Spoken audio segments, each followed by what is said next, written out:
all, welcome. Welcome to this beautiful building. Thank you for coming out. I know that it's tough, it's school vacation, so we appreciate all of you making an effort to come on out, have our chances to get our voice heard, right? Which is all we ever really wanted here in town. So we want our voices heard, regardless of party. We want our voices heard. So this is a great opportunity to do that. Thank you for coming out. We're going to have a respectful evening. The House Minority Leader. A couple things I want to tell you, first of all, about the exits. Okay, there's only one, so if something happens, let me go first. Follow my lead. There's no doubt I'll get out. I'll be the one crawling on my stomach and say, oh God, no. Follow me. I have to say, oh my God. What do you do here? I don't know. My apologies. Well, I'll talk to him later.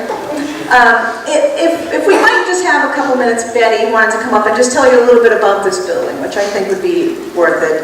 We appreciate them letting us use this tonight, so if Betty would come on up and just tell us a little bit about this place, we appreciate it. I don't need that. Oh, Betty doesn't need this. My name's Betty Nankuchi, for those of you who don't know me. I'd really like to welcome everybody to this beautiful historic church.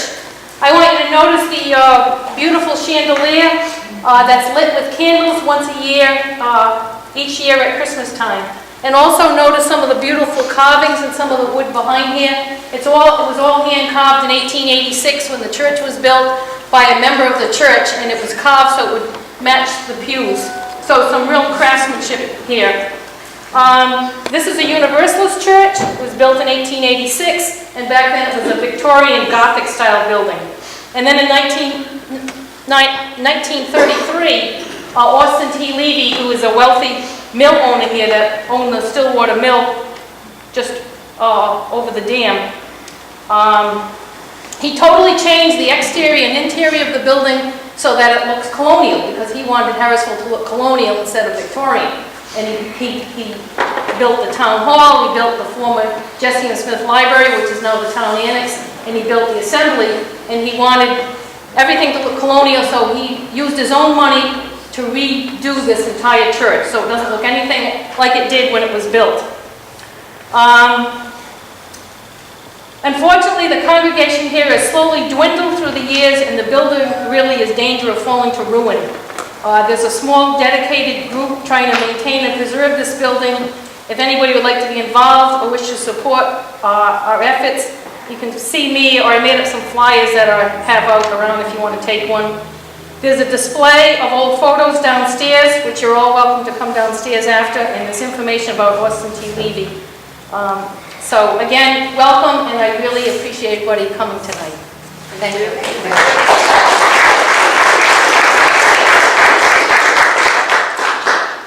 Just a quick overview of why we're all out here tonight. Don't forget that our state leaders, Representative Morgan already being one, already in a position of influence as the House Minority Leader, oftentimes they use the ocean as their backdrop, right? And they don't think twice about the forest up here. So what we're saying is we'll welcome anybody here who's willing to use the forest as their backdrop as well. And we're a force to be reckoned with this November. So we're grateful when people start to realize that. Ms. Morgan has asked me actually to mention, and she'll mention it in her introduction, that more than anything she's here to listen tonight. We didn't have a huge sign up, so we'll go through the people who signed up to talk and have a conversation.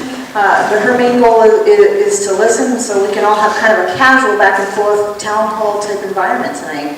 Keep it respectful. Everybody should have a chance to speak. Everybody should have a chance to listen to a reply.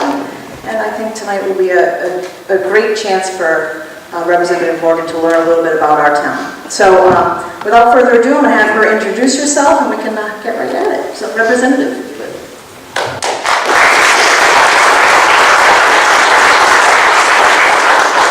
So let me ask you first, can you hear me in the back if I just speak? Yes. Okay, I was a teacher, so I tend to not need microphones a lot of times. Yeah, thank you for coming. When Donna and Bill first contacted me, that was back in September. They asked me to come up and talk with them and find out about the Invenergy plant that was proposed for your town. And we met at a Panera Bread, and I hope to get up here. I still need to get up here and see the spot. But I can tell you, I'm against putting it here in Burrillville.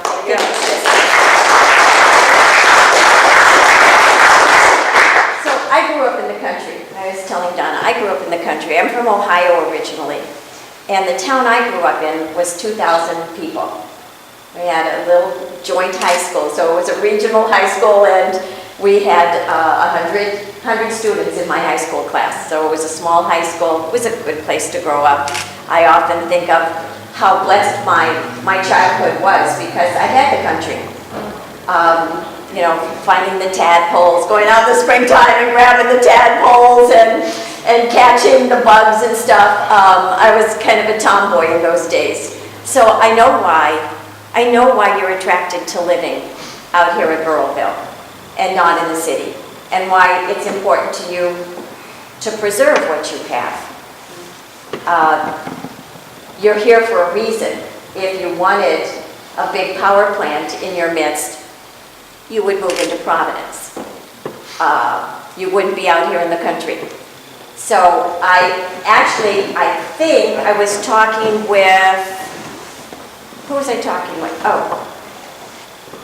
Oh, I forgot your names now. Bill, Kathy. Bill and Kathy, who live right across from where the Invenergy plant. Kathy lives right across. Yes. Yeah, and what's your name? Dennis. I'm really, I've seen so many people in the last few months, so just bear with me. I know your faces, I'll never forget those. So they've kind of let me understand where it is now. I guess the Energy Siting Board has delayed making any decision until after the election, which I find curious and kind of cynical, quite frankly, because this was brought forward, what, 3 years ago? So about 3 years that it's been on the docket, and letting you and them just hang there for 3 years, and now another year, 4 years, before some decision is made. I mean, good news, it has been built, but it keeps you in a sense of anticipation and worry and anguish. I think Dennis has said it's not really good for his health. But I would actually, right now, I mean, I can tell you a little bit about myself. I've been in the House of Representatives now for 7 years. This is my 8th year. Last year, I became the House Minority Leader, so I'm the first woman in any party to be in a leadership position in the House. And I think I just try to find common sense solutions to the problems of Rhode Island. I think our state is in trouble in a lot of ways. The cost of living is really high for average folks. And I'm from West Warwick. I'm not from a wealthy district. My district actually was designed or drawn to keep Bill Murphy safe. Bill Murphy, the former speaker, lives right across the street from me. So it is a very Democrat district, and they elect me. I don't win with Republican votes, I win with everybody's votes. And it's because I come up with common sense solutions. I always keep in mind the people of my district. I walk my district every 2 years. I go around at least twice, sometimes 3 times, so that I meet everybody and I understand what their lives are like. And I know that the cost of living is really a strain for them right now. It's not just the recession, it's not just the fact that their jobs are not really giving them the kinds of raises or promotions, but it is also the fact that everything they buy now is going up. So I always keep them in mind whenever I'm looking at any piece of legislation, because I want to know how that legislation is going to affect their lives and their ability to live comfortably here in Rhode Island. Too many of our folks are leaving Rhode Island. I don't know if you've seen it here in Burrillville, but I see it in my neck of the woods. They're mostly working age people because there's not a lot of opportunity in Rhode Island. largest demographic, in fact, leaving Rhode Island are working age. That's our kids when they graduate from high school or college. It's people who just need to make more money, quite frankly. So they have to leave where there's more opportunity. And then it's our retirees too. And it's not just for the warm weather. A lot of them go to New Hampshire. It's colder up there, right? Or Maine. It's because it's hard to live here. The cost of living is really high. We have the 8th highest cost of living in the state, in the United States. So I'm trying to do the things that I can to make the cost of living less. I guess, I mean, you can ask, what else would you like to know? What else would you like to know about me? Okay? Pat, I just wanted to know, what I'm thinking about you is, came from Ohio, when did you come around? At what age? And then let me go a little further. I want to know, as a politician, how did you join into politics? Did you start small and growing up? And what got you into it? Those are just two things. Like, when did you come around and when did you get into politics? Okay, so I went to Kent State University. How many of you are old enough? I know I have one Vietnam veteran here, okay. So I was there when that happened, when the shooting happened at Kent State University. I was a sophomore, so you're going to figure out pretty quickly how old I am, but it's on the internet, so you can't hide it anyway. Yeah. Do the math. Depends. And I fell in love with a man who became a naval aviator. And we went to Meridian, Mississippi. At Kent State, so I was in the Honors College at Kent State. I was a valedictorian in my high school class. I got a full scholarship from Firestone. My dad built tires for Firestone. And I went to Kent State, and I was in the Honors College, and I took Victorian literature as my major. Do you know how hard it is to get a job when you have Victorian literature as your major? It was not the best choice, perhaps. So when I got into Mississippi, I went into special education and became a special education teacher. And while I was in Mississippi, I had 3 great years. I taught at George Washington Carver Junior High School. And I had 60 mostly black, mostly on welfare children there. And it was 3 really great years. And what I learned there is that every child can learn if you put enough effort into it and enough, just thought into how to reach them. I had children whose IQs were between 40 and 75. So they were slow learners, but they were wonderful kids. Some of them, they were 10 to 15 years of age, and many of them didn't even know how to write their name when they came to me. 10 years old, 11 years old, they didn't know how to write their names, didn't know the alphabet. And I made them learn how to stop the alphabet. By the time I left after 3 years, I had actually gotten 6 of them kind of remediated enough that they joined regular classrooms. They were no longer in special education classrooms. And every child had moved forward. I thought my job was to make sure that they learned something every day, that they made progress every day, so that when they left school, they would be able to be productive citizens. From there, after 3 years, we went to Jacksonville, and I taught a gifted class, just the other side of the spectrum. Some really great kids there too. I only taught for a year because I had my first son, Bernie, and then we came up here to Newport, and I've been here in Rhode Island ever since. We have had, when we got out of the Navy, we had an air charter and flight school at TF Green Airport out in Hangar 2, which has now been demolished. We grew that over 10 years from 4 Cessna aircraft to 12. And I had 3 more sons. My 3rd son died as a baby, and I have all sons. I have all sons. But after 20, yeah, you know what that's like. Everybody knows what it's like to have 3 sons. After 22 years, we divorced, and so I was a single mom with 3 boys, 1 just this close to being a teenager and ornery as could be, and the others just following his lead, let's face it. But, you know, I worked hard. I was a teacher at that point. I'd gone back to teaching. I painted houses one summer. How many of you are painters? God bless you if you are. It's not easy. I worked in call centers. I did a lot of tutoring. We made it through. We made it through.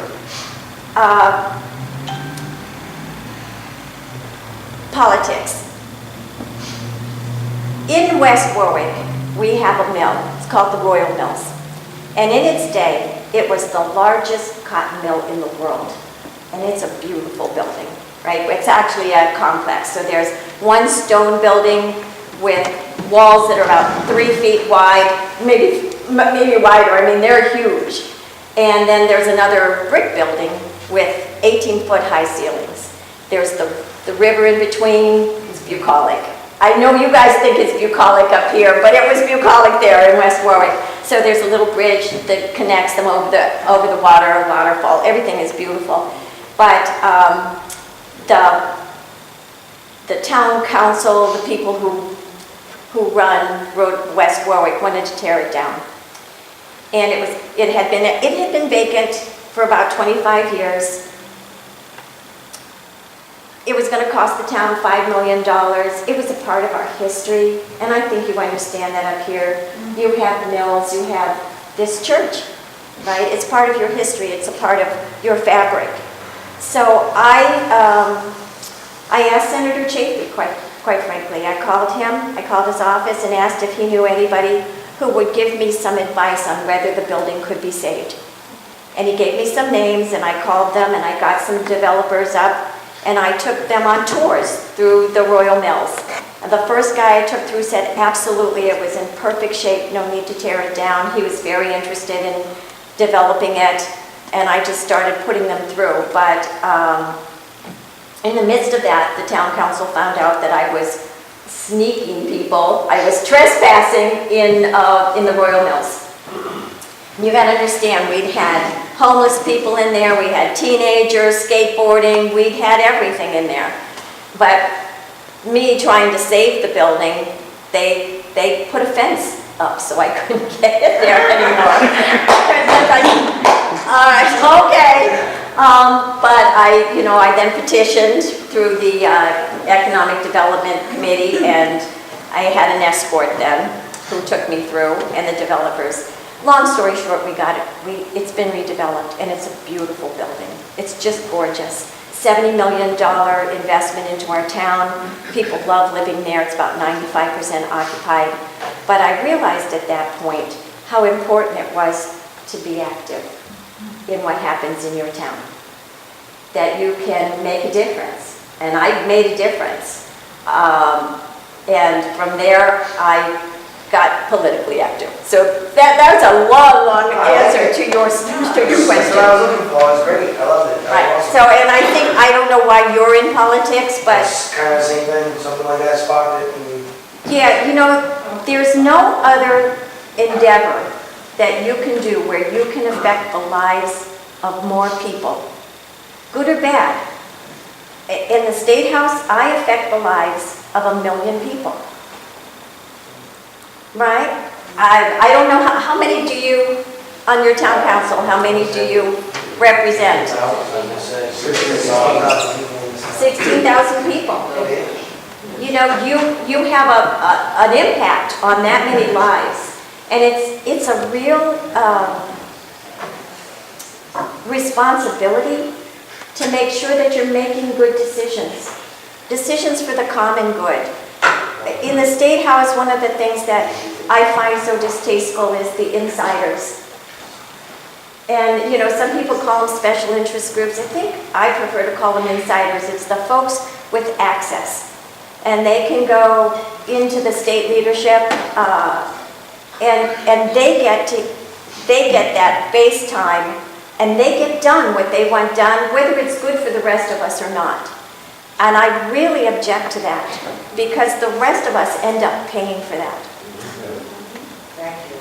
Yeah, so, I think I'm getting a sour look over here from someone who understands it very well. It's just not right, because everybody deserves to have a good life. I keep saying that if we didn't pass special legislation for this one and do a special deal for that one, if we all just had this even playing field, everybody would be better off. When you start gaming the system and somebody gets to take from this one, that person is poor, this one may be richer, but we're not all getting better. And I think so much of the special legislation that I've seen just extracts pain from the rest of us. My opinion, and I've been up there, I've had a front row seat to that. I will not be that person. I just hate that. I hate that about government. How many of you, a couple of years ago, watched the series on our founding fathers, on right here in New England? We started a revolution. We started a revolution, and they had a couple of series. I watched that, and I was just amazed at how courageous those people were. They risked everything. Their fortunes, their families, their lives, to create government here. And it was supposed to be about the common good. It was supposed to be about all of us. And sometimes I look at the United States now and all the wrangling that goes on between the parties, and I'm saddened by it, because I don't think our founding fathers wanted that. I think they wanted all of us to have the freedoms and the ability to, use whatever we have to succeed in life. So that's enough. I won't preach. I'm in a church, but I won't preach. How's that? Okay. Well, why don't we, there's some particular folks that signed up, why don't I read their names and they'll get their chance to say their piece, and then we can have a conversation that stops organically from that. First name I picked was Ron Keegan, actually, so just stand. Who's coming first? Okay, appreciate you coming here, Ms. Morgan. Welcome to Burrillville. Probably we all recognize when you're battling with a power plant like this, it's connected to a lot of issues. It's the environment, there's health problems, traffic problems, connections to the electrical grid, the natural gas infrastructure, and how it affects the ratepayers and all that. Well, out of all these subjects, I had to pick something tonight. So tonight, I want to look at the natural gas infrastructure problems, and specifically the constraint problems that we're always calling it a choke problem, especially in the wintertime. Like a few weeks ago, we had the 15-day cold snap, and we had to burn oil in New England. Well, natural gas had tripled on the spot market, and so it's just not economically possible for them to heat and burn gas. At the same time, you look at the actual pipelines coming in, we're running at 75% capacity. And in the summertime, they're only running at 50% capacity. And in general, they're like the electrical transmission lines. The lion's share of your ratepayer bills are actually transmission costs. So when you're only paying 50% to utilize the transmission, you're actually paying a high rate just for that, because it's being underutilized. Well, we got to realize we're at the end of a long pipeline. The Kinder Morgan goes all the way down to the Gulf. Now, there's a lot of big cities between here and there. So that's where the gas is going. And the gas that does make it up here during the cold snap is being utilized under contract by heating utilities, public heating utilities, like to heat your house and all that. Okay. To look at the other end of that now, what's the solution to the gas crunch, the natural gas constraint problems, besides building new infrastructure, which is a contentious issue around here, because that's what this power plant is, that's new infrastructure also. And ISO New England recognizes that there's too much natural gas in the portfolio mix, but they recognize that they think there's a need for new infrastructure. And there's several solutions to that, but I just want to point to one because it gets a little lengthy here. But a few weeks ago, a Russian tanker came in with 36 million gallons of LNG. It was from the Arctic in Russia, and it had 36 million gallons, and that's roughly 3 billion standard cubic feet. That's just about enough to power the entire natural gas electrical generating fleet for the entire grid of New England for 15 days. There's enough on that ship to get you through all of New England through the entire gas crunch. Now, you might ask, well, why don't we take a tanker shipload once a year? And there's our problem solved. Well, there's an arcane U.S. maritime law from 1920 called the Jones Act. And what it says is you can't use foreign flag vessels in interstate commerce. So what's happening is the way the United States works sometimes, all these ships are flagged in foreign countries because of taxes and other regulations. But here's the Gulf states now, Texas, Louisiana, they're shipping out 7 tankers a week. They're going all over the United States, but they can't ship it up there because there's no American flag vessels. A simple solution, even though this is federal, is maybe to get Senator Seldom Seen to get in on this game, but amend the Jones Act, or get the governors together and the states together to at least say we need some American flag vessels, and all we would need was 1 shipment a year. We'd alleviate the gas crunch. Imagine what 2 or 3 shipments would do. Can you please tell her your credentials, because that's... No, oh, please. No, seriously. Okay, It helps. I'm retired. I've lived in Baltimore all my life, and I like to have a few beers and tomatoes and sweet corn. I got an engineering background, so I study all this Physics and all that stuff. stuff, so he's no schlep. Talk about that kind of stuff to you if you want to start. Yeah, so honestly, that's why I came up to hear this kind of information, because I'm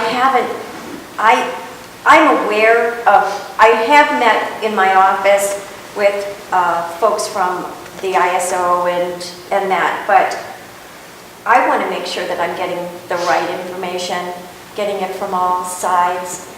I had heard that we do need a new pipeline because of the constraints. But you're telling me it's only half full? It's because we're at the end of the road. And that's the problem with Rhode Island. We are at the end of all of the supply chains. I think getting hydro down from Canada would be wonderful, but it stops. They're not allowing it to come all the way through the pipeline. So it's because it's being used by New York before it comes here, basically. New York, Connecticut. They're trying to push the pipelines to the coastline for the export markets. We have pipelines coming through and they go all the way to Canada, but the gas isn't flowing this way, it's flowing the other way. We're exporting. Yeah, they're trying to get us into the export. They want to sell it. We have plenty They of don't want to gas. help us. They want to make money by putting it on boats and getting it out of here for money. The gas. Yes. Yeah. But you're also saying that we could get LNG in here, but we need a domestic vessel to bring it. That would be one of the... Well, what are they sending it from Texas and that? They must be sending it on domestic freighters or whatever they're called. There's no American flagged LNG vessels. They're all foreign flagged, and it's because of U.S. regulations and tax regulations. It's cheaper to flag these vessels in foreign countries. So like we can take exports from other countries, and that caused an uproar itself, bringing in Russian exports. And here we are on the Gulf, sending shipload after shipload overseas, and we can't get any of it up here in New England because they're foreign flagged vessels.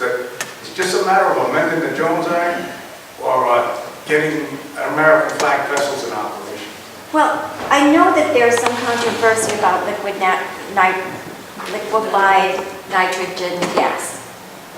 And the folks in Providence are worried about, I think, the safety issues around it. And I don't know, if it's very volatile, if it's, subject to terrorist attack, or I don't, so I think we'd have to look at all of those facts, those things first, before anybody could say, yeah, let's just bring it. I get what you're saying, it sounds like so easy, let's bring a boatload.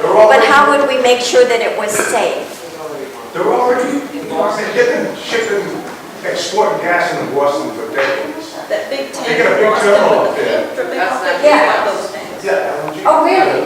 That's liquid natural, Yes. the one with the, The The pink, stripes, with the face and. yeah, Trying to get awkward. I'm not sure what it's called, but I go by it all the time, The so. Ho Chi Minh Trail, remember that? Huh? The Ho Chi Minh Trail. Is that what that's That, called? that picture on the side of the tank is a silhouette of Ho Chi Minh. I'm thinking of a different one. I'm thinking of the ones that look like multicolored. Multicolored, Yeah. that's, Oh, I'm that's not, what you didn't show? Okay, I didn't know that. I didn't know that either. Massachusetts, you know. Okay. So I get what you're saying. I think it's really important that we do something. You know, Braden Point just shut down, and I know they're going to do something out there. I think we need to work with Governor Baker. He's a Republican, he's my friend, so I think we can maybe do something. Even if we got the hydro to come down, that takes some of the pressure off electricity, getting electricity in the wintertime, too. You have the natural gas is, I know it's prioritized to homes in the winter because we can't allow people to freeze, especially the elderly. It might kill them. So we have to I think we have to figure out a way to work with the rest of the region. We're at the end. We're at the end of all of these supply chains, whether it's gas or hydro or whatever. We are at the end. And it's what makes our electric rates so high here. We are the third highest in the country. no. They say. Well, kind of. We're at the end of coming down. We're at the end. There's nothing coming up from the south. Continues up from continues from Rhode Island into Massachusetts and up to New England, so we're. Oh, on the gas? Well, the other way. It goes from. Gas pump? Oh, so they, It goes from Pennsylvania. and that's why Boston gets the liquid nitrogen gas in. Natural gas, yeah. And they've been doing it for years, so I didn't know that. There's a lot that I need to know, and that's why I came up here, so that you guys could educate me. But I will be checking it out, just letting you know. The good news is we have the second lowest carbon footprint in the country. So we're doing a good job. We won't if we keep it up. And if we keep it up, and then if we build this power plant. See, I'm not in favor of it. So right now, we have the second lowest carbon footprint, but we have the third highest electric rates, which are really crushing. It's, again, I'm thinking about my widow down the street who's trying to hold on to her lifelong house, and the cost of everything go up. We have to think about those folks too. All of you are suffering under this. When National Grid came in and said they were going to charge us 20% more this year, exactly. That hurts people. That just really hurts people in their homes. It hurts our industry too. But don't you think that's part of the strategy to say that the plant is needed? Don't you think this is a concerted effort on the part of Invenergy and National Grid to say, oh, look, we had to raise the price by 20%. We need this power plant in Burrillville. And then the government That's comes in. right. That's Bang, exactly bang, what's bang. being done. One thing that you said that was on is that you have to learn the facts. People aren't learning the facts. They're taking one side, whether it be the insider approach that you're speaking about, whether it be the political approach, the money approach. They're taking a one-side view of this and trying to, with a broad brush, paint this as a good thing or a necessary thing or an economic development. We need to step back and look at what the real needs are. Maybe it's not the hydro plant from Connecticut, because what's the impact, this environmental impacts with that? And it's not the LNG terminals, but how do we really solve these issues? What we really need is a leader. We need someone to see us through and make informed decisions. You talked about, you got into politics because you didn't want a building to be torn down. We don't want one built.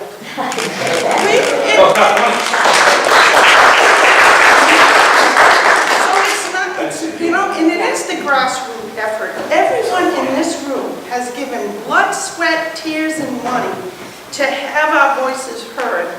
but they're not being heard.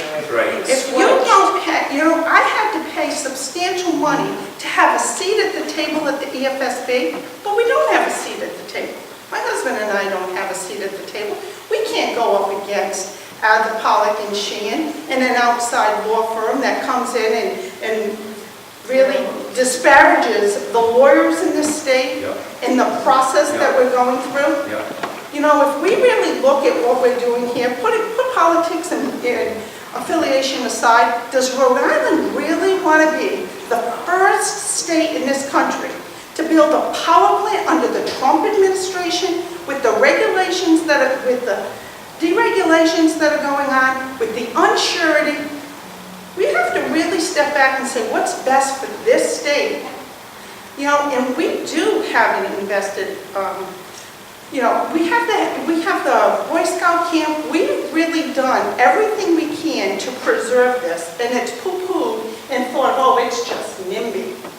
What we really need is a leader. Again, I'm a country girl, so I understand why you want to keep this And country. it's not necessarily about being a country girl versus a city girl versus what it really is about is knowing what our needs are.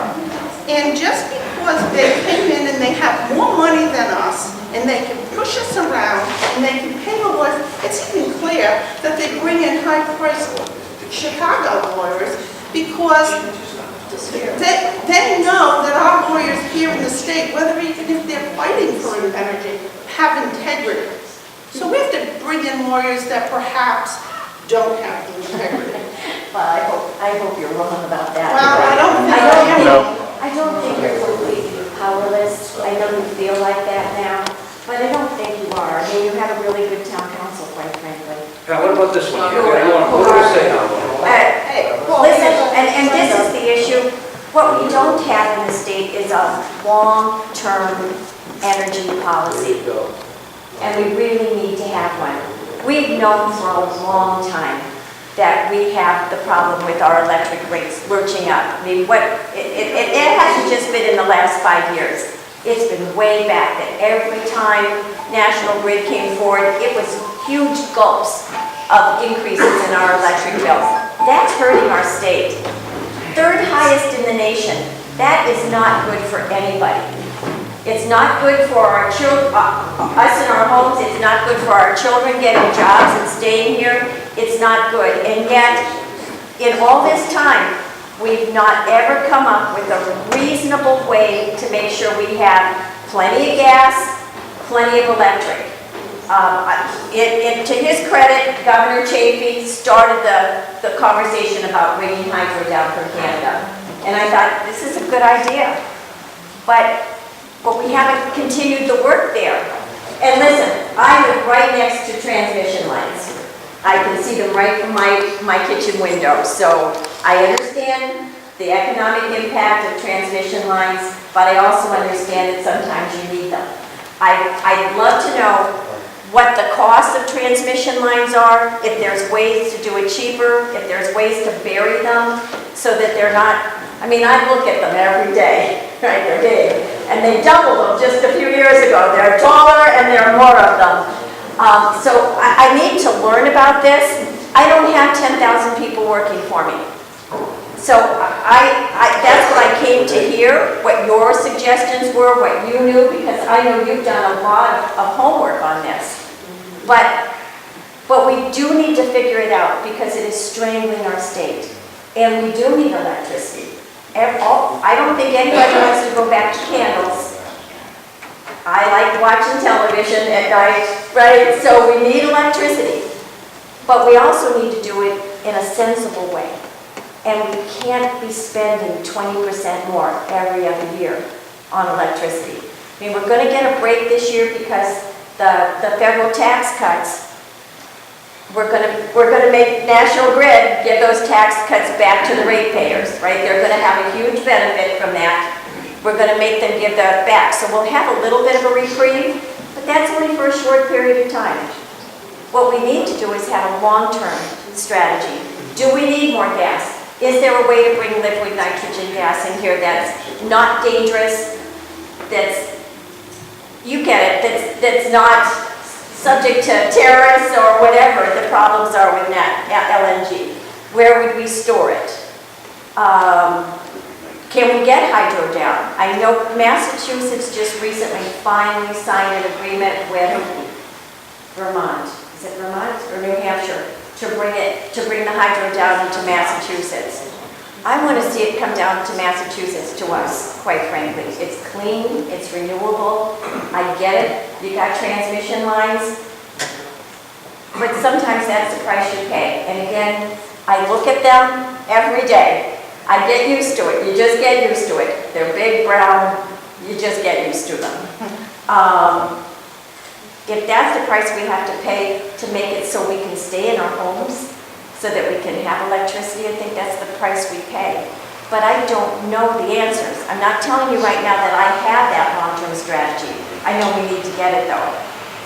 We're not using heating oil anymore. Everybody who has been able to has hooked up to natural gas, and that's why our bills go up in the winter, because of what you mentioned.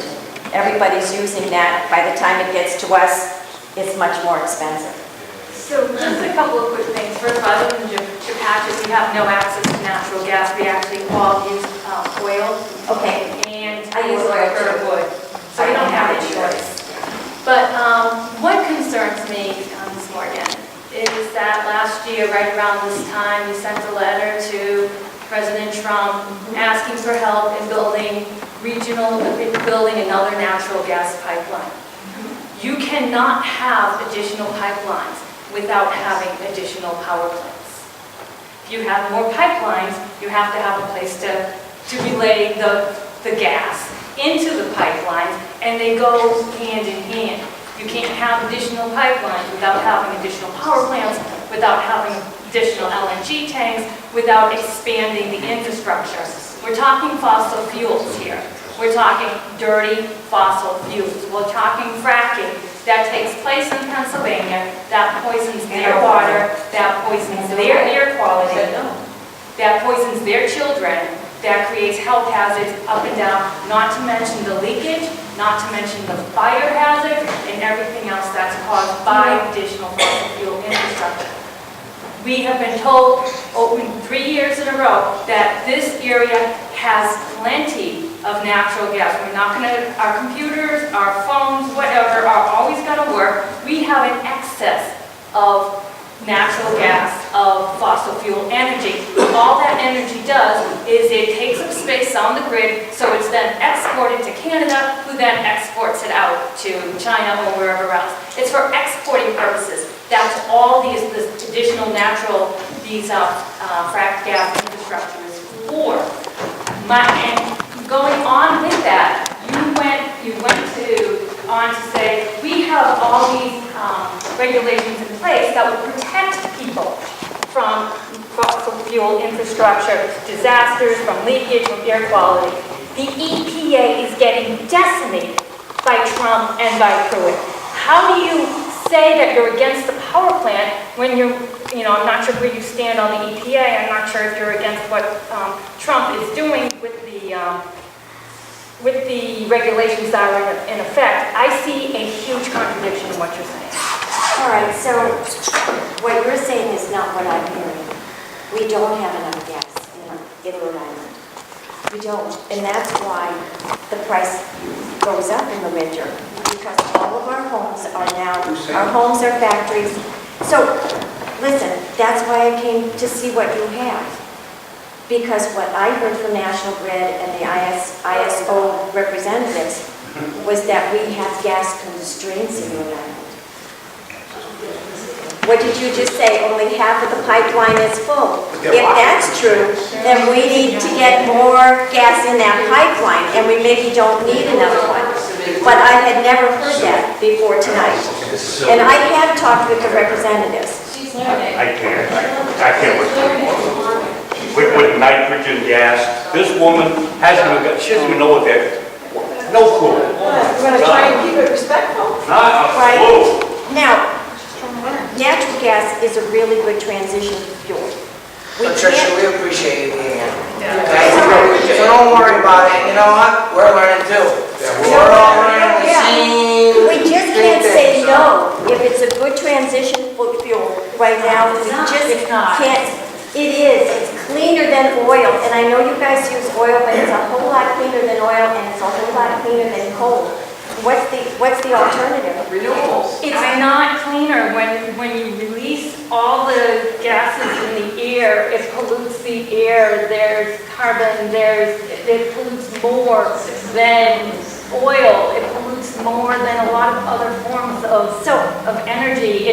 But you cannot increase a pipeline without having additional fossil fuel infrastructure. When you went to Trump and said, hey, we want more. We have some electric plants, right? Yeah, we have one in Burrillville, matter of fact, already called Ocean State Power. So Burrillville, And they're Northern Province. so the point is, we're talking about Burrillville tonight, and Ocean, we already have a power plant. It was put in Burrillville back in 1988. When we didn't have social media and all ways to get in contact with your neighbor and all those kinds of things. And so it went under the radar. First thing you know, the neighborhood, and I will say I'm probably the only one in this room that lived next to Ocean State Power when that was built. And I didn't have to set. I had 3 young children, and I looked at the air quality that would be coming out of there and the air quality that I moved there for. And I was afraid for my children. And I sold my house and I bought 48 acres up in George Washington Park. I mean, in the middle of the park. And the whole reason for that, and I borrowed more money than I could afford to borrow. I'm 66 years old and I'm working as hard as I did when I was 20 years old. And so now that this power plant's coming in, and the truth is, be told, if it does come in, I'm going to have to sell my farm and I'm going to move. Is where you are close to the town? That's right. And we have the Putnams over here. We have the Putnams over here that has, how many generations lived on your farm, Ken? My father was born in that house and lived there for 98 years. He died 2 years ago. You see, I was born in the same house 77 years ago, where a stone throw from where they want to put this in. And I have to tell you, I can't wait for my turn to come up.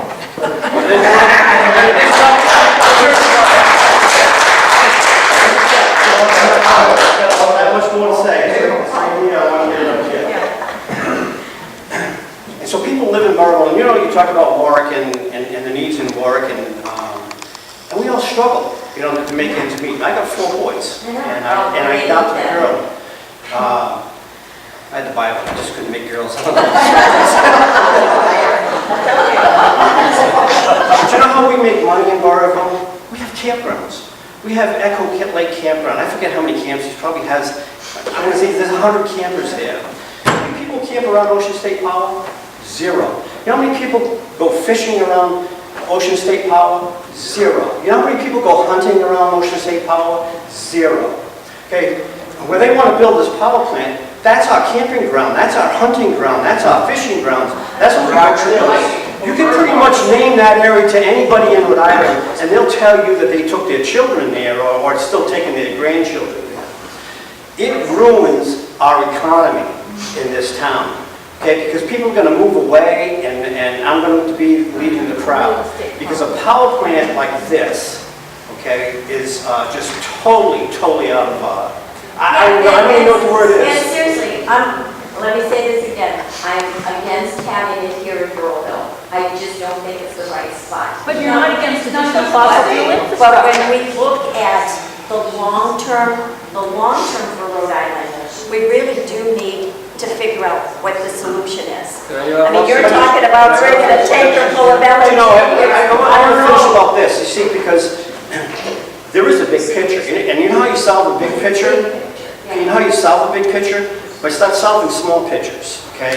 And the small picture today, the small picture for your campaign and for this election is the power plant. Yes. Okay, it's not about the pipelines that come from here or there or what's the fuel going to be in the future.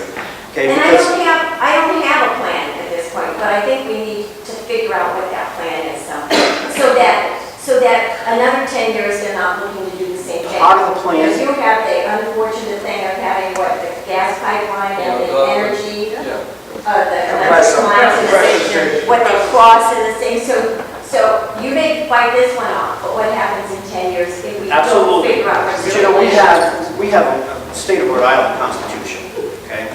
And I don't know probably everybody in here has read it. I know you have, okay? And I Read our Constitution? That's right. Several times. Okay. And as well as several of us, okay?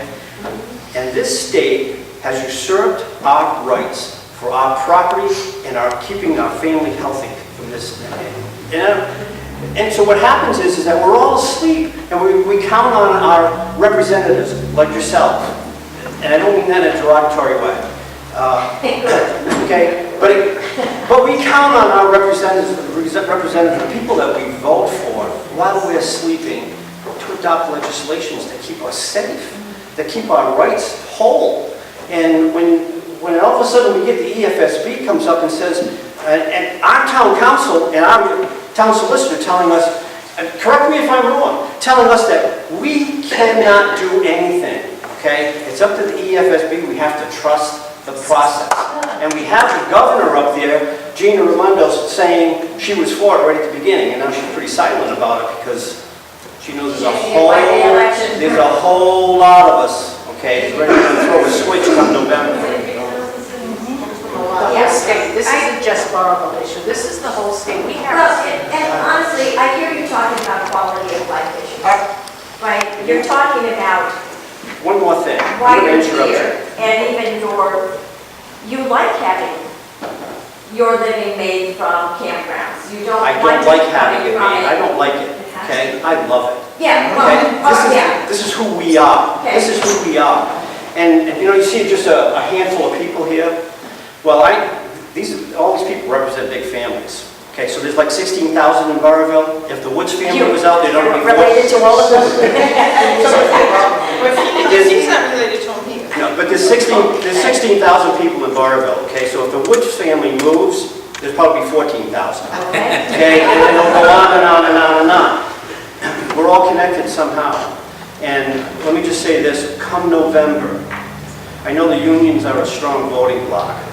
Well, they better buckle up, because Burrillville's coming.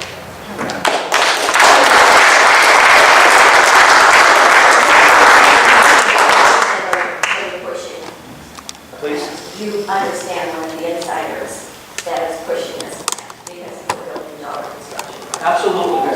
That's good work. So let's. I'm getting Okay. agitated here. My name is Doug Joplin. I know you all know me, I've been several times with the small business community, and small business policy.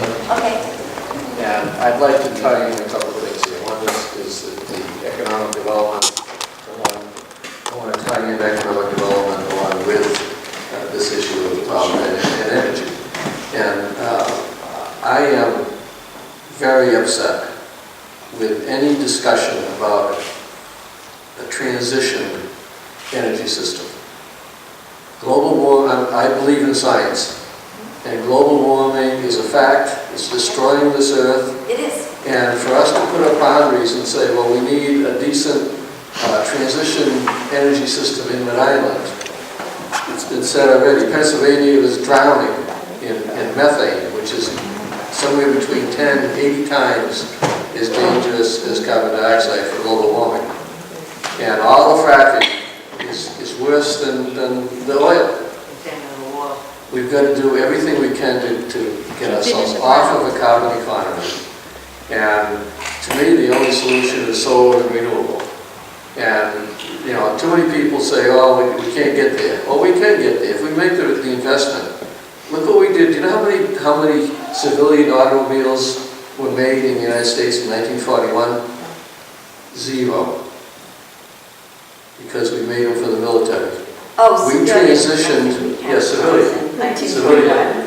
We transitioned the entire American economy within literally like 5 months to transition to military supply. We can do that here. And what we need to do is invest in solar and renewable. And we can, it's already happening.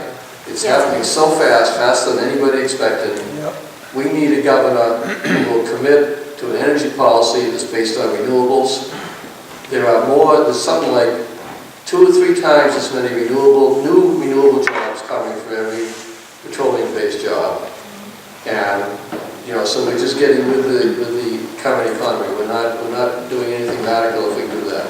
and I'm begging you and I admire you, to come here. You've impressed me very much. To say you're willing to learn, you're willing to listen. The fact that you're here, where a lot of other people are afraid to come to Burrillville right now. But if you would promise me that you will look into renewables and solar, I think we can marry economic development with an energy system that will move us into the 21st century the way we need to do it. We can create more solar jobs. They're distributed jobs, so they're not going to be in Texas or California, somewhere else. They're going to be right here, and we're going to be developing technicians, installation technicians, manufacturing technicians. There's so much we can do in renewables, and that'll solve all these problems. It's the only solution I know about. And thank you for your patience. absolutely. I think I'm going to disappoint you a little bit. I think the ultimate goal is to go to all renewables. That's why I really like the hydroelectric. But one of my fears, and you tell me how we solve this, and if we can solve this, I'm fine with it, is that right now, renewable energy is much more expensive. It isn't. How we buy it. I understand that in other places, the cost is going down, but here in Rhode Island, and I've checked with the PUC on this, we're really paying 3 to 4 times more. Hang on, you must listen to me now. I listen. 3 to 4 times more for renewable energy. And when we look at deep water wind, that's a great thing, right? It's great out there. It's really turning around, except it is going to be 7 times more expensive. Right now, it's about 7 cents per kilowatt hour for natural gas generation, 24 for renewables, and deep water wind goes up to 49.5 cents per kilowatt hour, so 7 times more. I would love it to be all renewables. Seriously, I think you're right. That's the ultimate goal, but how do we pay our electric bills? Seriously, if it's 3 to 4... Adding more power plants. I'm not adding more power plants. Adding more But how do we make electricity affordable if everything that we're doing is much more expensive? Do you support Donald Trump's energy policy? So, This isn't about Donald how Trump. many people in this room saw us, Let Denise speak. I don't know that I need this, but anyway. How many people in here just saw the rocket launch? Yeah. From Elon Tesla. SpaceX. SpaceX, well, it's what, Falcon Heavy. Yeah.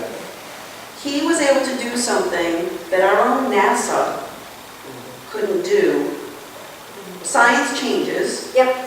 I work in, as you know, I work in IT for a municipality in the state. I know for a fact that when government buys something, they will pay more money. I don't care if you go out to bid. Yes. That's a joke. And when you go out to bid, you pay more for something that you or I would do our homework and find something more reasonable. Deep water wind, there's a couple of things with that. It's already old school. That was done a couple of years ago now. Things have gone down. The original, Right. design stuff. And government bought it. Yes. If we had some But we private have entity- contracts with them that we can't break. Right. You can't, And they're you can't expensive. undo what's already been done. Yeah. But going forward, we have to be smarter about it. And that was innovative, and that was all that stuff. Sure. That doesn't mean that tomorrow it's going to be that ridiculous price. So that's all I wanted to. You mean new ones? I think the new installations, the cost is going down. Yeah. We're going to have Doug do a follow-up, and then Mr. Putnam right after Doug. Just do a quick follow-up, Mr. Putnam. Two things. I don't know if you know Moore's Law. Moore's Law. No. Moore's Law is a technology law. It's not a legal law. Oh, okay. And what it says is that every 2 years, the cost of 1 unit of computer power is halved. Anytime you have new technology coming, you need to invest in it. And as you grow the capacity, the costs come down dramatically. We need the investment. And I know, I I just understand worry the about the cost, cost of I it. understand I that. but just we could worry get- about it, because we could everybody get everybody screamed in when our New England. electric bills went up 20% this year. And those bills are gonna keep going up until something changes. Exactly, And well, that's why we exactly, have to and get into I the think we're rules on, now. I think we're in agreement here, so don't think that I'm disagreeing with you, but I'm really worried about the cost of electricity. I think that's important for people's lives as well. And we're also not. I mean, getting think of power. everything that's going up in your life.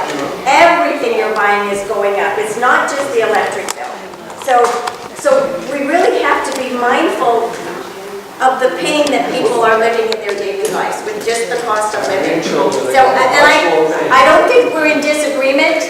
I don't think we're in disagreement. But we really need to have a strategy long-term so that we're not buying electricity at 49.5 cents a kilowatt hour. Because that will crush Rhode Islanders. Thank you for coming. Thank you. I want to apologize that this place isn't full for you, but I want you to understand that there's so many people in the town here that's got a job, 2 jobs, and their children. They don't have time. We have gone in the last 2.5 years, and we have got 33 towns out of 39 towns that's against this plan. Yes. Up here. Think about the people that's in there. Now, I've been to just about everyone and spoke up. And I'm telling you, there was only a handful in most of them places because the people couldn't go and travel, right? Yeah. We went to one place 3 times because they got too late at night and they had to put it off. And then come back the next time and they had to talk about other things in their town. So 33 towns says no power plant up here because this is their people as well as ours. It's not just Burrillville up here, it's the whole town. And Yeah, I think they're standing think up about these for your oil rights. trucks, water trucks, ammonia trucks, sewer trucks that's going to be on these highways. If you ever took that ride from Providence up here, and they want to go from Fall River, they wanted to go down there where the Indians are, where we shot them down there as well. Right? This is no brainer. Now, to get water. Oh, to get water. Now, listen, you're talking about the rate on the electricity. Ma'am, I would rather pay that high rate on electricity than ruin our water supply up here in Burrillville. And again, If they get this plant, now. I'm against having it I in know, Burrillville, but but I do want to be mindful about Well, that's why I want to educate you. not to do it here in Burrillville, but how do we, I want to educate you in Burrillville. okay. Here's what they want to do now. These big boys from Chicago, that's a swamp area. I can't build a house. I've been a builder for over 50 years in this town. Okay. I Is couldn't wetlands there? Yes. Now, It's wetlands? yeah, it runs down into Ed Box's farm, which it comes right down through my property into Wilson. There's 20 lakes around there. Okay. Besides the house that's there, besides the Walden Lake Hospital, there used to be a TV line. They bring the water there. This pollution, they're going to put in the air, it's going to travel 31 miles, that's going to go all the way to the Citrus Reservoir. You know what I know, 60% of Rhode Island gets their water from there. Yes.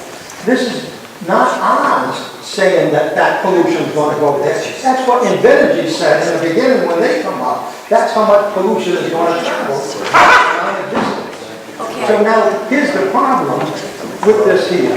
They want to now, these big lawyers, they want to take that, which they do it in Connecticut already, they want to take that wetlands and move it somewhere. So they can build that plant. Well, they're going to make a swamp somewhere around. They do this here by. Wetlands? Yes, you can. They do it in Connecticut all the time. Really? They move wetlands? Yeah, they fill it in. They fill it in. They fill it in and make another one somewhere else. Yeah, well, here's the problem with this. This is why. Every day you got something else. If they do that, they're still going to be putting that power plant right there where our aquifer is. You know water runs downhill, right? Yeah. Well, Buck Hill is the highest one in Rhode Island. Where does that water go? It goes down, right? So if they build there and got an oil tank. Is it Buck Hill that they're talking about? Yeah, it's just like this. I didn't realize that. Oh, so my kids You need to can't take go a in tour. there. That's right. I do.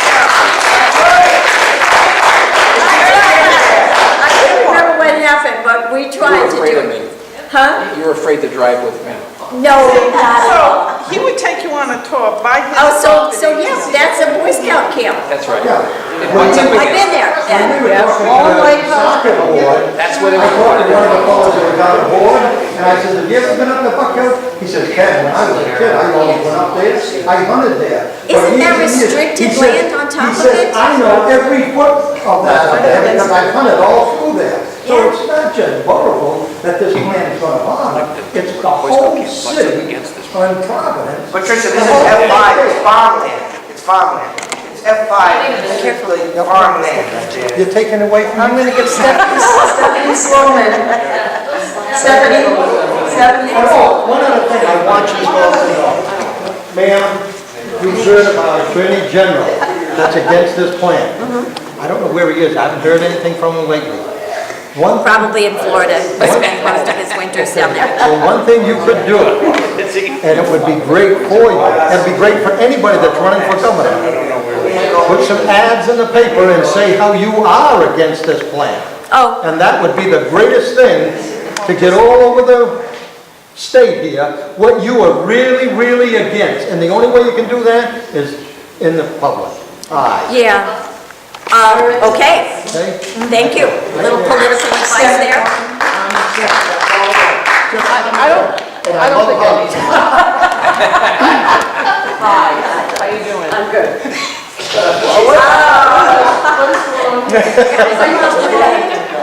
Okay. It's my uncle that keeps right there. Oh, okay, all right. Well, I'm Stephanie Sloman, Okay, and I'm a retired environmental engineer. And first of all, I want to say that I did vote for Armando because she was a woman. And I believe that more women should be in politics. And I have to say that I blew my mind in 2015, the summertime. I remember reading the newspaper and I said, oh my God, are you kidding me? She's a woman. She shouldn't be doing this. She should be thinking about her children, her grandchildren, everybody, not only just Rhode Island. Because we have, the politicians, everybody has a responsibility to protect the planet. And even if you just say, okay, the region, or if you look at the people in Pennsylvania with the frack gas, that's a problem, okay? Now, what Ron said about the 50%, about the 50% natural gas going capacity in the pipelines. yeah. Now, that doesn't mean that that's all that it can handle. That just means because National Grid and other They're not filling organizations, the pipeline up. they're doing it on purpose for money. It's all about money. So if you're getting information from National Grid or ISO, be careful. I mean, I did, I met with them in my office, and that's the first time I heard that information. About fixing the price by That's not regulating what the they're supply. saying. Yes. And that's another issue too. The price of the electricity, and this is not my lane, so I apologize. The price of electricity now had to do with the price of natural gas, what, 3 years ago? Yes. And 3 years ago, whatever the years were, the price of natural gas was really high, and that's why our when we had the electricity now 10 feet of is high. snow. Exactly. Do you remember the 10 feet of snow we had? And today was 70, and it was almost the exact Okay. same time 3 years ago.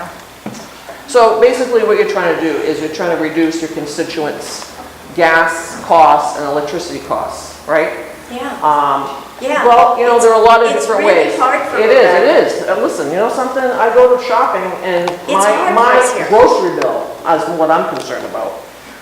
But anyway, I am so I just glad want I to don't let have you any know. boys living in my house anymore. I just don't know how parents do it, seriously. Yeah, it's terrible. I just want to tell you that 9.8 million tons of methane are emitted to the atmosphere in the United States per year. And half of that 9.8 million tons comes from leaking pipelines, natural gas pipelines that are in the ground now. So, you know, that would be a good thing to fix those leaks, to, you know, so you don't need more natural gas. Also, I just talked to somebody who works for the Providence Fire Department, and she told me that in Providence somewhere, she wasn't specific, but she said that there are natural gas pipelines made out of wood. Come on, who knew? And they keep getting calls from people saying, hey, you know, we smell gas. And they're wooden, old you know, back in the I don't know when they built them. Even the Algonquin pipeline that goes through Rhode Island was built, what, 1950? 1950s? I actually know where part of that is. Yeah, it cuts right through, goes right yeah, next right to up the the high corner, school. right. High school. Well, I would just want to tell you about Burrillville. Burrillville is going to have approximately 7 megawatts of solar power. They just talked about it at the last town council meeting.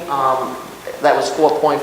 Yeah, I think and there was we're being another one the zoning pretty- board just Pretty approved. aggressive. And so solar is the way.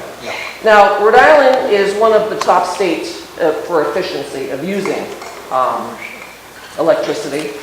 And again, we were talking about, you know, the cost, the high cost is transmission and distribution costs, which somebody else can talk about that, who's more, That's not in my lane. it's not my lane either. I like how you Anyway, say that's not in my lane. I have a lot of documents that I printed out for you. And one of them, which is interesting, is low-income energy efficiency, a pathway to clean, affordable energy for all. So, you know, you can read it. I have other things in here too. And we're talking about jobs, and of course, Governor Armando is all about happy jobs. She keeps talking about this part, and frankly, whether it's built here, or if it's built in Providence, or if it's built in, it doesn't matter where in Rhode Island. It doesn't matter where. We don't need it. But my point is, what is my point? Lost Jobs. Jobs, thank you, jobs. I'm with you. Are you trying to keep her on track here? This particular company says 300 jobs will be, you know, union jobs to build a power plant. Well, they said the same thing in Pennsylvania. Energy built is in the process of building a 1,500 megawatt power plant. Okay. They said the same thing. All the jobs are not in Pennsylvania. They contracted them out. So it's a lie. Same thing when you did Ocean State Power. Exactly. Exactly. You have to look at the facts. You have to look at the history. You have to look at the company. You have to follow them. That's and less see of an what's issue happening. for me But it because does- there's the long-term costs of having Right. a new electric plant. You spend And $1 the billion. short term of getting jobs doesn't outweigh the long term. Right. You spend $1 billion Damage building a that's there. facility, you're gonna have jobs, it just doesn't have to be a power plant. $1 Right, well, billion yeah, jobs. Yes, yeah, I Right understand. here. Build that, Rhode Island, same jobs. yeah, Rhode Island, let's see, the Rhode Island Office of Energy Resources, you're talking about knowing what the plan is. It says here, and I quote, and I have a copy of it here as well. Rhode Island's clean economy generated remarkable job growth over the last 12 months. Now, this is 2016 report. They haven't done the 2017 report.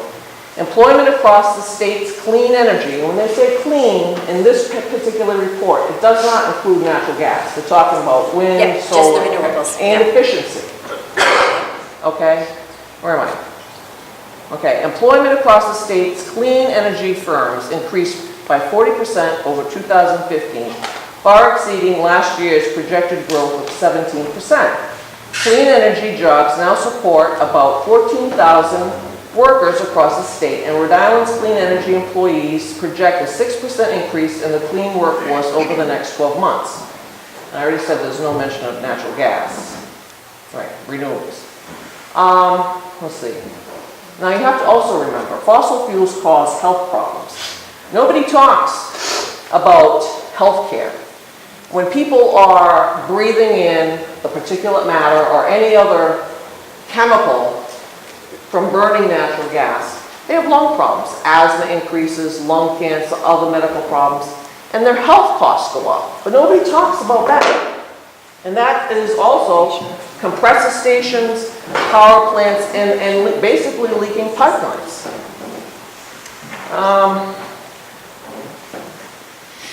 Right, so Do you have anything in there about batteries? I think it's Germany's making the batteries Yeah, I do have now. something They're like that. making some strides in Batteries. storage, and Oh, that's been one of the, That's going to be a that's been backup one of for the all these real towns. Right. issues, is they can't get the kind of storage they need. Exactly. I So just Yeah, have one more. but Clean they're energy. working on it. I mean, that's where Well, Tesla comes I was from, over to, right? I was over to the island, Vintage, last year.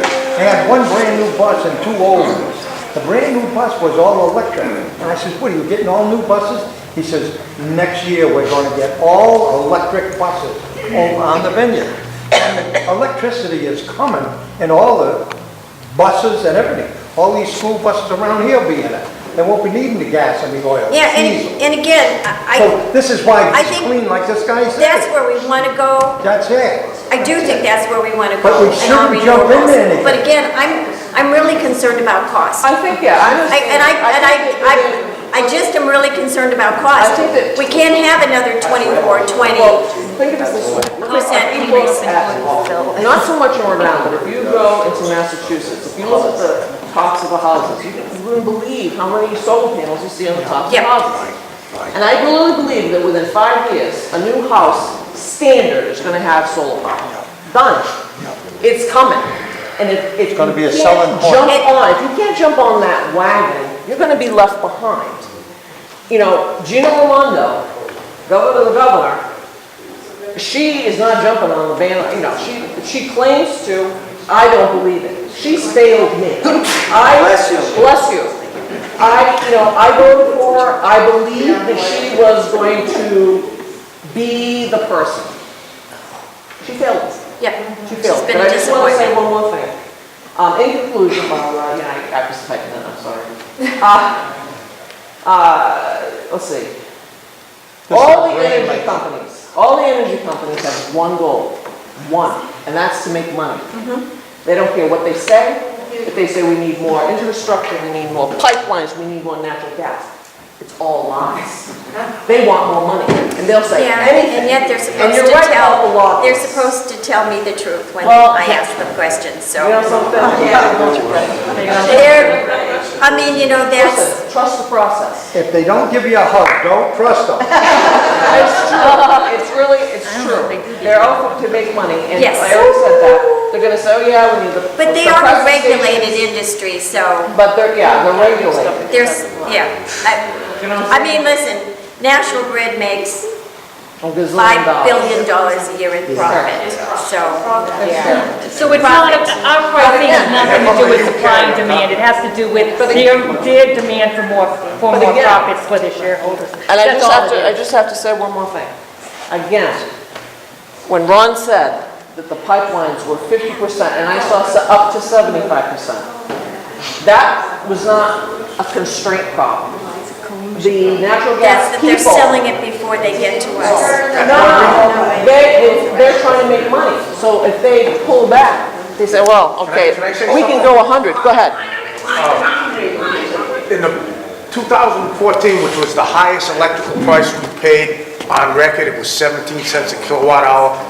In the last 4 years, it's dropped to 7, down to 5. This year, it cleared at $4.63 a kilowatt hour. That was just last month. Why was the price so high in 2014? In 2014, we had the polar vortex. We paid $5.1 billion for 6 months over the winter, when for the whole year of 2016, we only paid $4.1 billion for electricity for the entire New England. Where'd that money come from?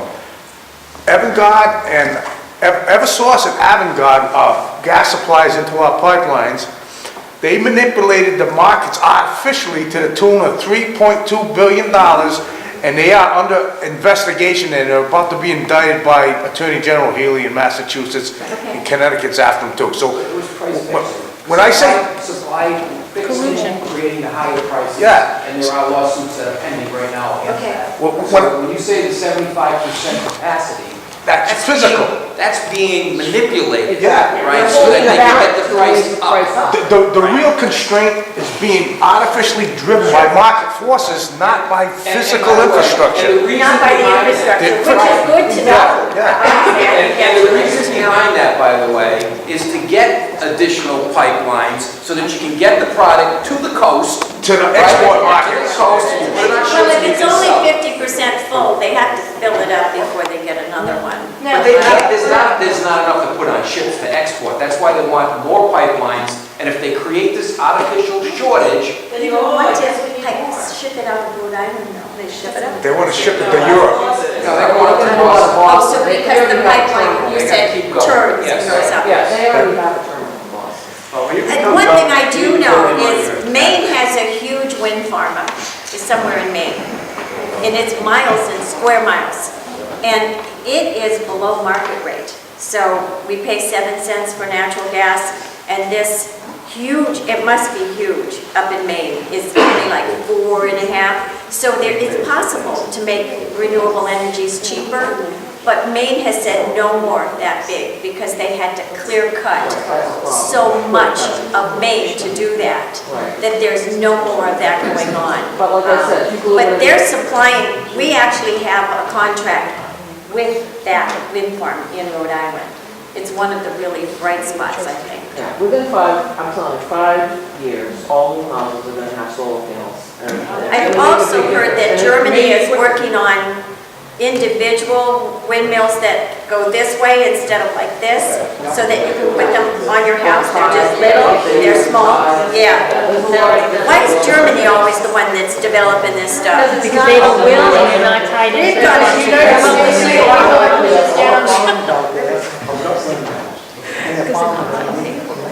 Yeah, but these are, We're trying to fit everybody in. oh, okay. I'm done, I just wanted to hand you this, and I just wanted to tell you that renewables, if you don't get on the train of renewables, you're gonna be left behind.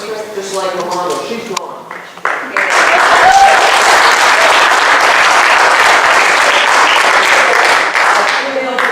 She doesn't even return an email, okay?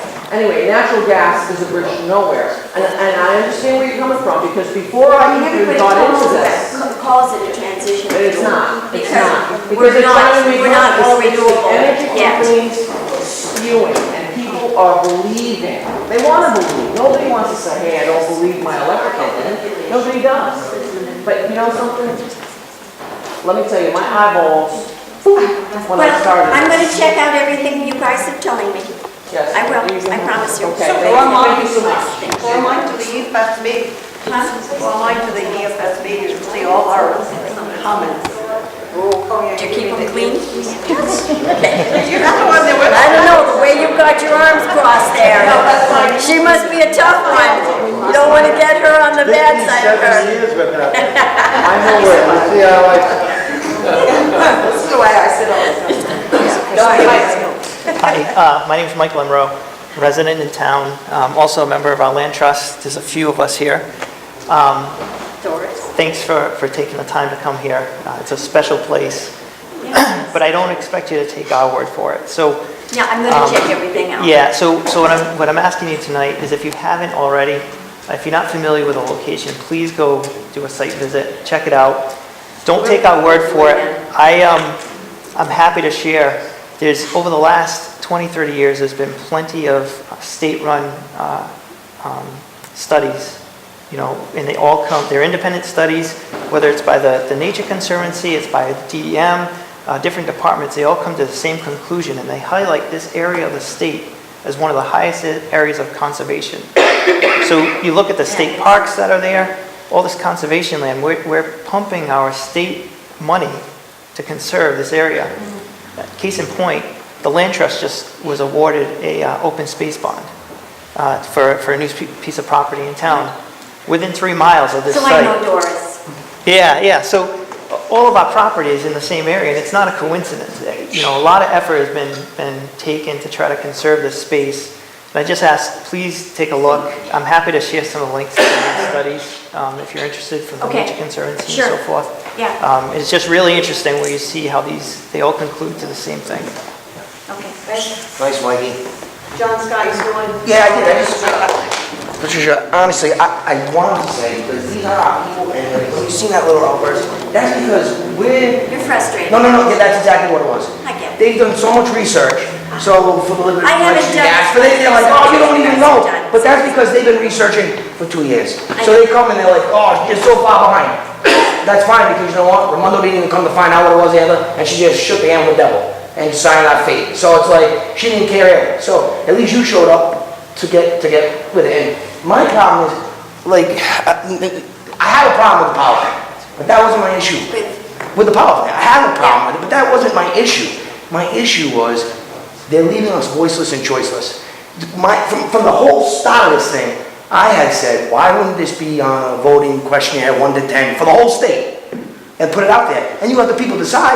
You're gonna let them go and vote on a casino down in Tiverton, but you're not gonna let us vote on a power plant. So that's the kind of crap that made me wanna go and get involved in this and stand where I am now as a town council guy. Because I said, you're taking away our voice and our choice from our people. Because I always learned, and I don't know, but I am on the town council now, but I still don't really understand these governments, but I always thought town had the most power, then state. Yep. Government, get out of our business. So they come last.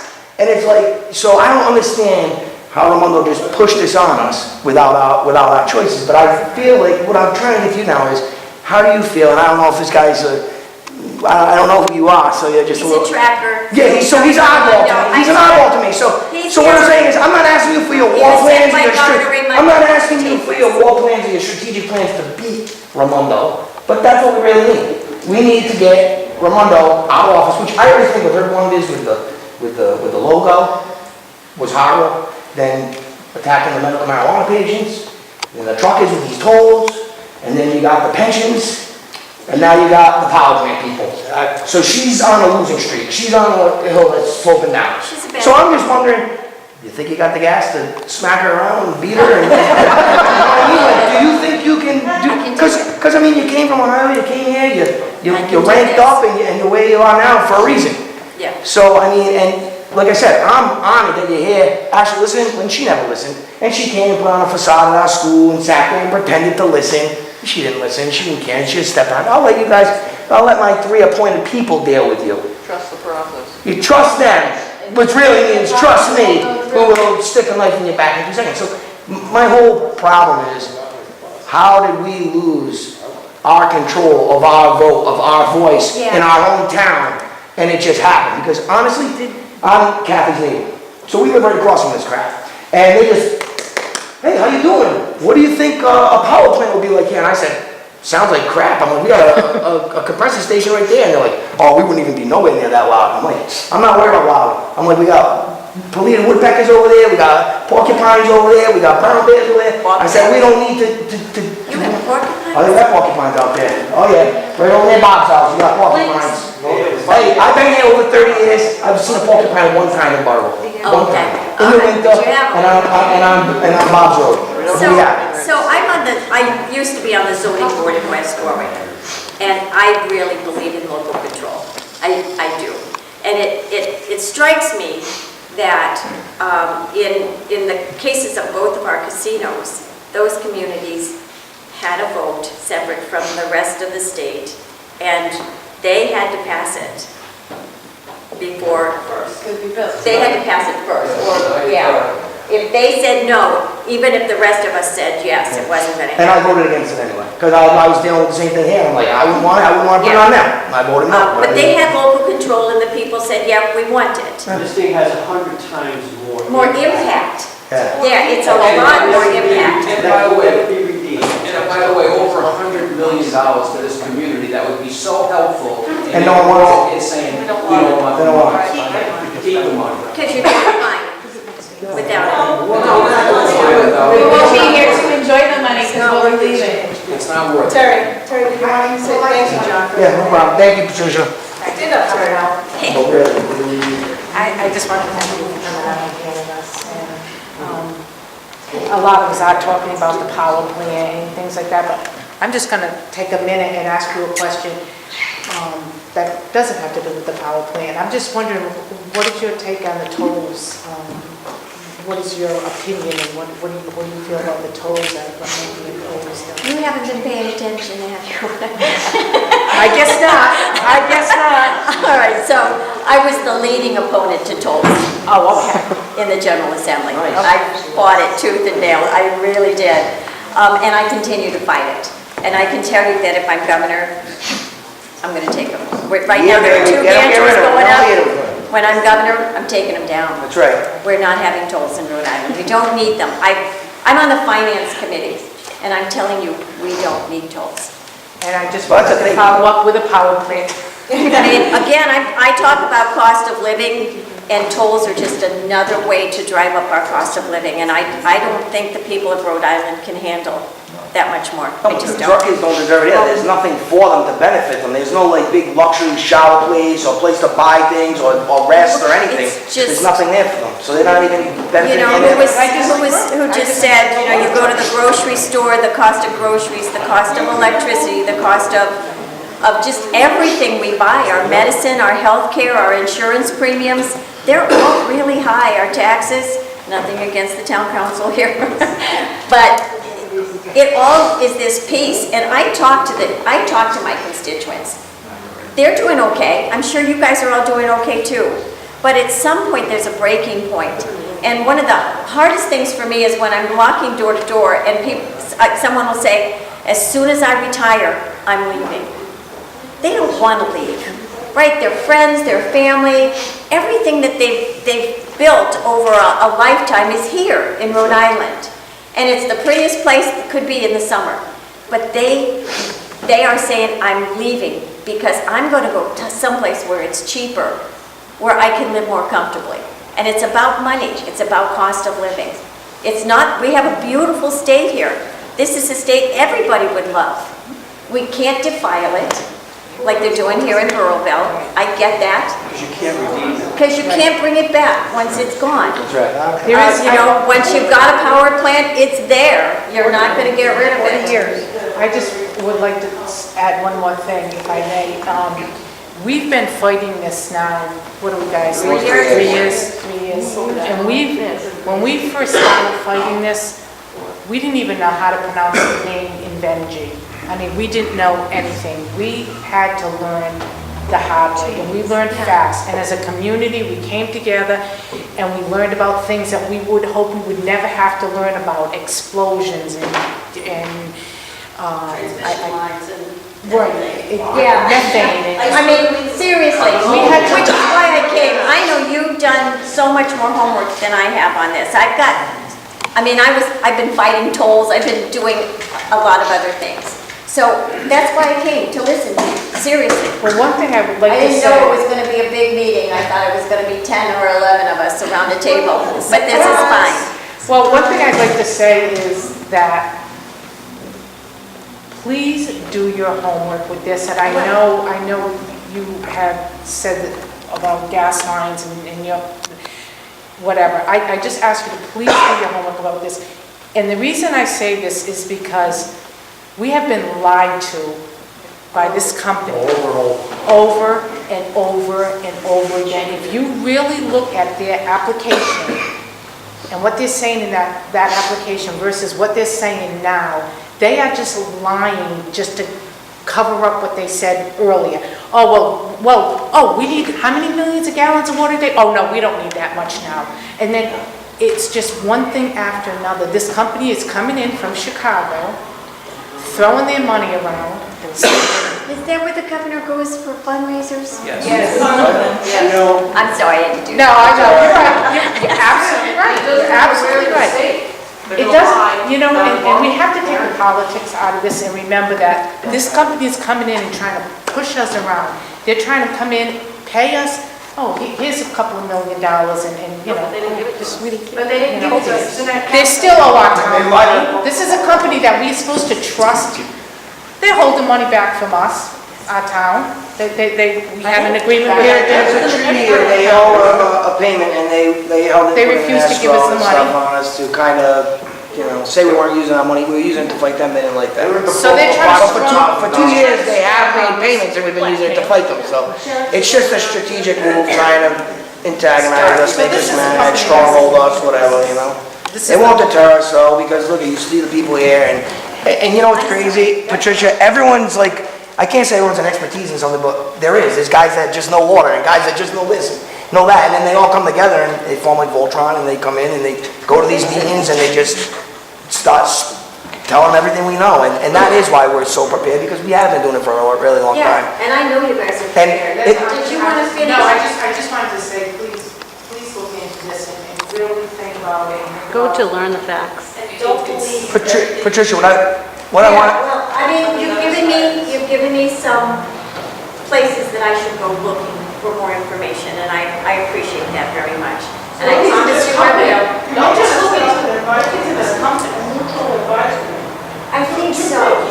You know, I mean, so when I'm governor, I do intend to look for a long-term solution. but even before you're governor, before, you know, one of the most honest things you said tonight was that you just didn't know.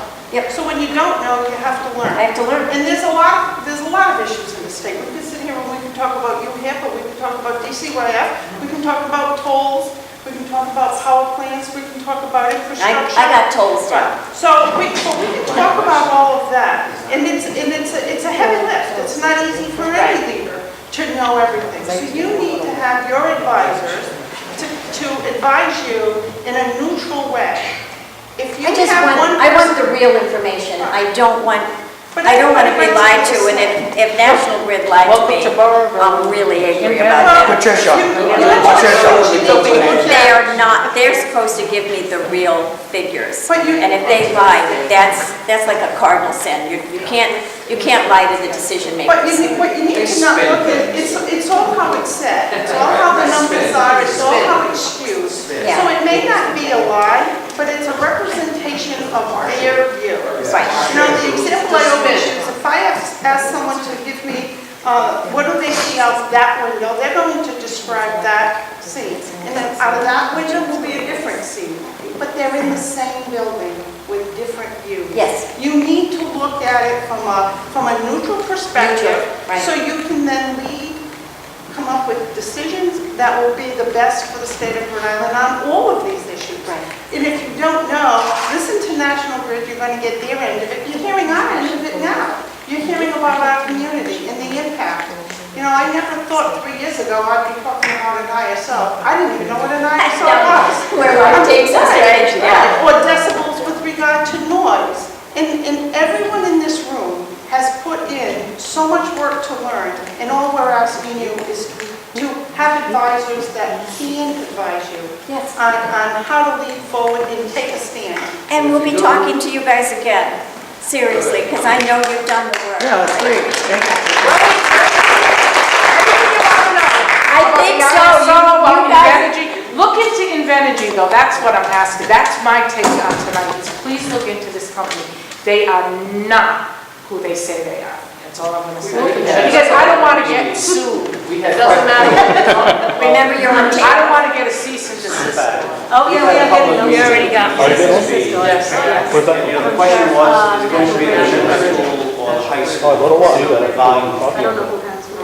And the town council decided to have the school. Time and the school different. Twice. And so people were going in the wrong direction. Yeah. It was because of the plan. Yeah. Yeah. Honestly, Patricia. Actually, we have a few people that didn't get the opportunity, just a couple more people that Okay, I just have a quick I love question. And it's about all this green referendum. And Governor Raimondo is big on green referendum. And it's just beyond me how she could even let Invenergy suggest putting that plan in where her taxpayers have conserved that land. Acres and acres of it. How dare she allow them to suggest it? That's all. That's right, so. That's not counting Connecticut and Massachusetts, a preserved land. That's right. Yeah, but that's a Boy Scout installation. That's right. My son goes there. Well, hasn't that been donated land, so how can they take donated land? Well, they're not. This is right next to it. They're just gonna put the plan on the side, that's all. All the fumes and the noise. I was a cup nest. I know what the Well, Janet, let's just say this, Janet Hoyt said at one time it is one of the most pristine pretty up there. places, areas in Rhode Island. And that's where they're gonna plop them.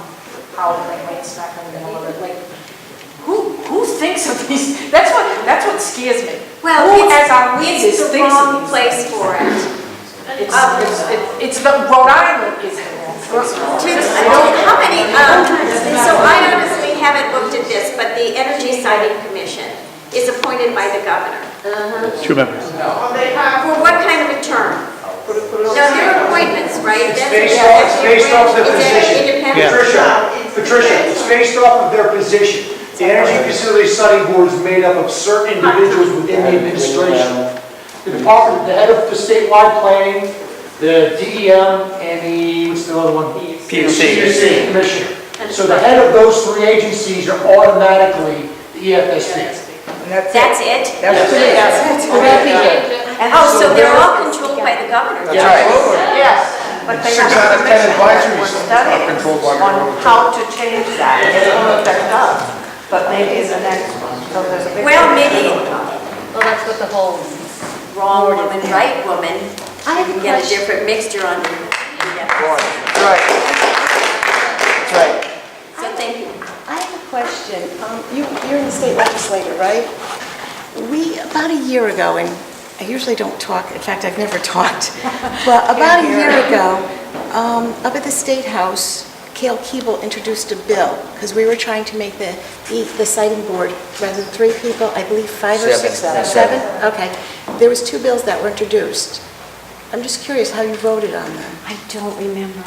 Well, it was to do with the power plant. The siting I legislation never honestly got. don't remember. No, you didn't even make it. That never made it. We actually have, Cale Keeble has a commission that the speaker put Okay, together. so We are discussing new siting board legislation right now. Yeah, I didn't do my homework. Okay.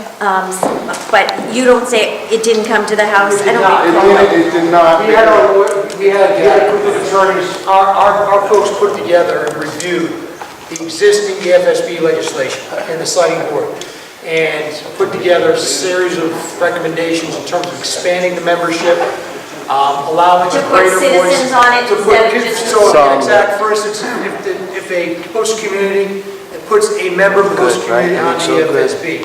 Also, probably the biggest thing for Burrillville is, if you're already the host in an existing facility, Which we are. you have a yes or no vote. The EFSB does not have an impact.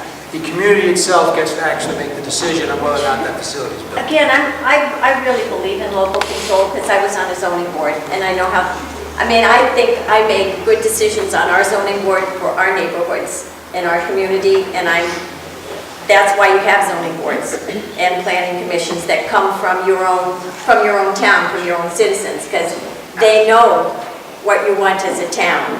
So I think I didn't vote on it because it didn't come to the floor of the House. So it was stopped in committee? It was stopped. The speaker put together a study commission, which you're doing now. We finished the public comment. We have our next meeting will be March 1st. Generally, commissions are where legislation goes to die, just letting you know that. Yeah, I understand that. However, I think we've gained a little traction to improve the siting board legislation, because you made a comment about this plan goes away. Right, 10 years could come back. It could be, this plan could, We need to think out. this plan could dismiss the future, application so today poor kids and aren't we fighting submit the it in same 6 battle. months. So we gotta fix this and fix it as soon as we can. So, Yeah. perhaps if you get an opportunity, speak with Representative Cale Keeble and Representative Handy, and Justin Price is the other, he's one of us. I know it is. Justin is on our caucus, and he said, yeah. So if you get a chance and an opportunity to speak with them about that, I'm hoping that we'll get some meat Traction. on this. Right. That's and right. get some legislation that'll work. There ought to be some local representation. Well, there should be some middle ground that we can meet. Representation on a board like that, because it's, And the other makes thing is that we haven't come up with tonight, the town has spent over $1 million vetting this project. Over $1 million. We're into well over 7 figures vetting this project, vetting it. Now, if this company, and I've heard this said a few times, if they'd come in with a plan that was feasible and was going to work, this plan would be up and running today. Yeah.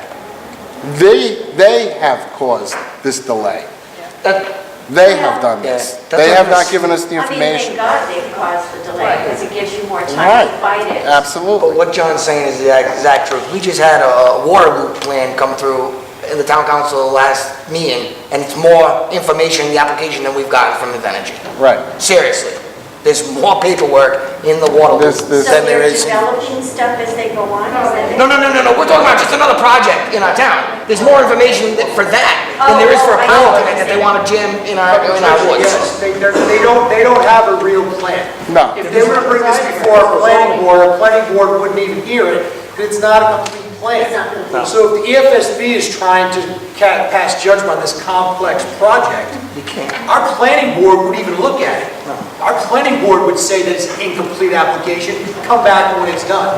EFSB is looking at this thing, it's not even close to being a plan. You have to have more specific information to build a And shed. yet they Well, were ready to pass, surprisingly enough, on it 2 years ago. there are 55 structures proposed for this facility. We have plans for 2 of them. One of them's a shed. So, I know Ms. Morgan had committed to about 8 o'clock, and she's been kind enough to Yes. go a little Oh, bit it's awesome. over. Thank you. I'm sorry, she says she'll come back, and we would gladly. Yeah, I really appreciate you talking to me and not yelling at me.